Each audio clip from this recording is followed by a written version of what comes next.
The guy who I think epitomizes the good, the bad, everything in between, and just it's sort of a microcosm of America, is Elon Musk. Because this week, he had an amazing week. He caught, this is from Politico, he pulled off an engineering marvel where he launched the largest, most powerful rocket in the world, and on the first try, caught the 23-story tall booster. Insane. That brings it up in midair, with using chopstick-like mechanical arms. We made a little video called Elon Musk's Week that encapsulates this. Would you show it? It'll just take a few seconds.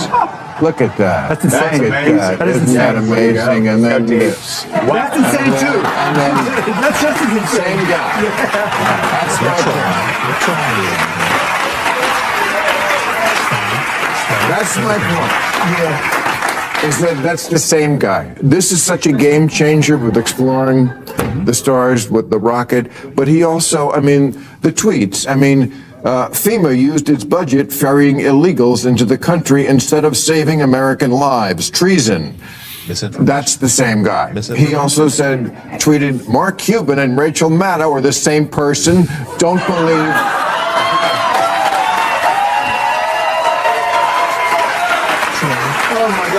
Just goes to show you can be one of the world's greatest entrepreneurs, literally of the last century, and be a troll at the same time. Bill Maher sits down with MSNBC's Joe Scarborough and billionaire Mark Cuban, and it doesn't take long for the conversation to erupt. Maher kicks things off by praising Elon Musk's contributions to America. Despite Musk's support for Donald Trump before steering the discussion toward a jab Musk previously made, comparing Cuban and MSNBC's Rachel Maddow, calling them the same person. Cuban's response? Let's just say it's exactly what you wanted to hear.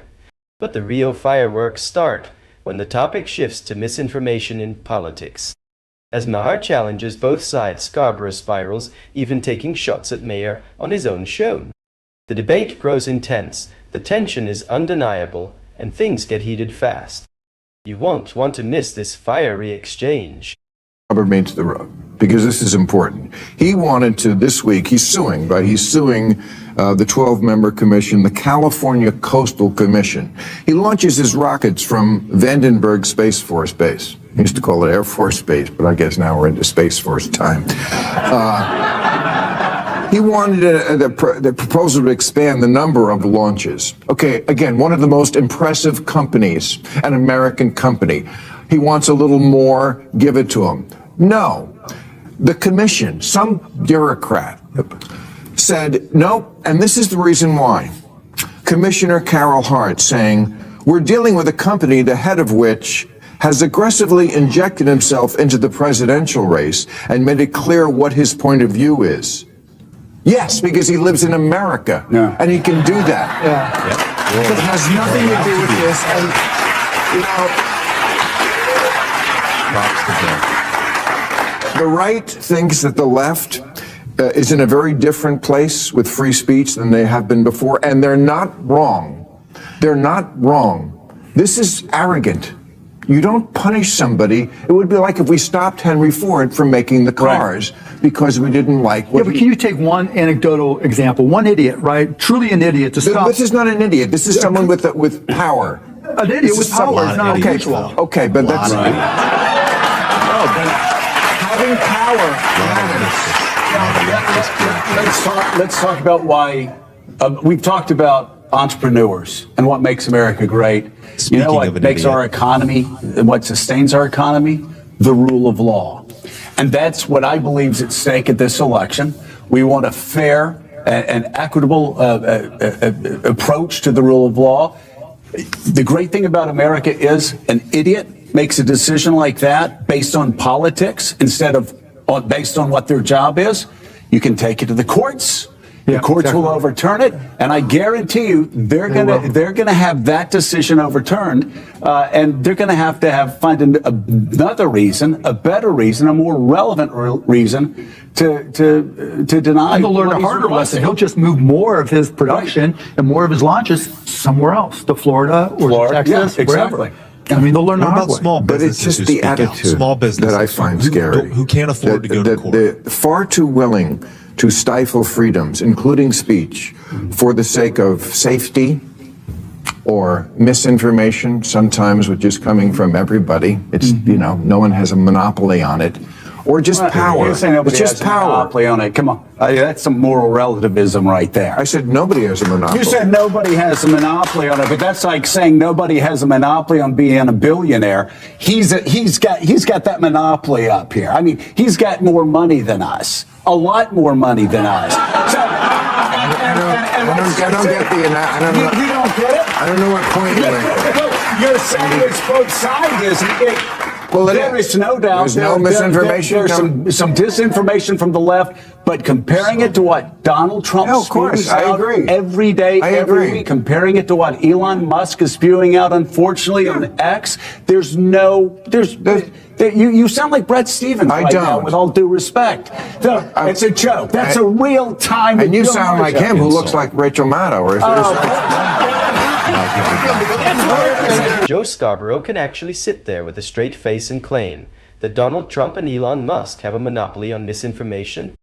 Come on, Joe, you're a joke. This is exactly why most Americans don't trust the mainstream media, especially MSNBC, which has become the undisputed king of misinformation. Take Kamala Harris, for example. Almost everything that comes out of her mouth is misleading.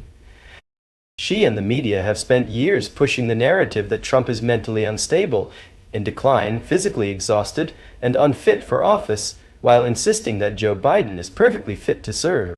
And let's not forget Harris' habit of exaggerating her own family history. As Maher rightly points out, the so-called misinformation Joe is ranting about is often just speech that doesn't fit their narrative. The real issue? They want the power to silence anyone, whether it's individuals or entire platforms, who dares to push back against the government or the media's version of events. Credit to Maher for holding his ground, but Scarborough's delusion is on full display, and most Americans see right through it. What drives me crazy is this past week, I don't want people to listen to me. I don't want them to listen to you. I don't want them to listen to anybody. I want them to listen to what Donald Trump says. And this past week,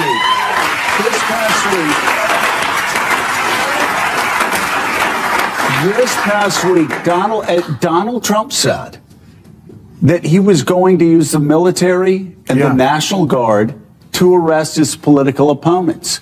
He was asked if he would back off of that. He said no. And he said no. Yep. In fact, he doubled down. He talked about Nancy Pelosi being evil, her husband being evil, Schiff being evil, talking about arresting them. He said he was going to execute the chairman of the Joint Chiefs of Staff because he was disloyal to him.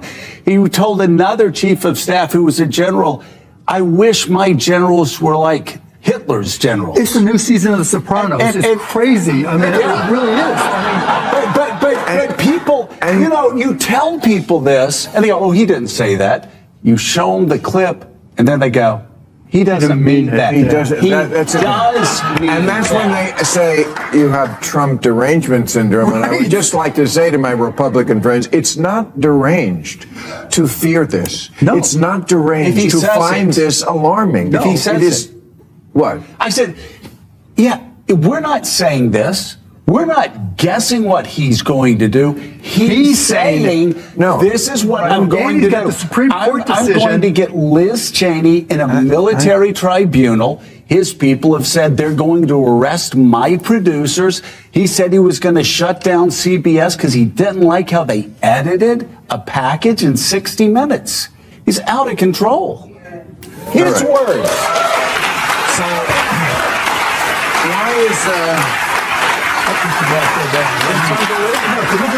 Elon is Mr. Free speech on Twitter, and Donald says he's going to shut down CBS. He's going to shut down his enemies. Elon, not a fucking word. Yeah, well, I mean, anytime you maybe don't expect it really from him, but whenever they talk about free, it just means you're free for the people we like. Right. Free for me. Right. Free for me. This is where the debate reaches its boiling point. The complex and often uneasy relationship between political power, the media, and free speech in modern America. The criticism of Donald Trump's rhetoric, paired with the selective application of free speech principles, raises serious questions about the future of American democracy. As political figures continue to test the limits of acceptable discourse, This conversation is a stark reminder of the need for vigilance and accountability in preserving democratic values. What do you think? Drop your thoughts in the comments below. And don't forget to like and subscribe so you never miss our next thought-provoking discussion. Thanks for watching.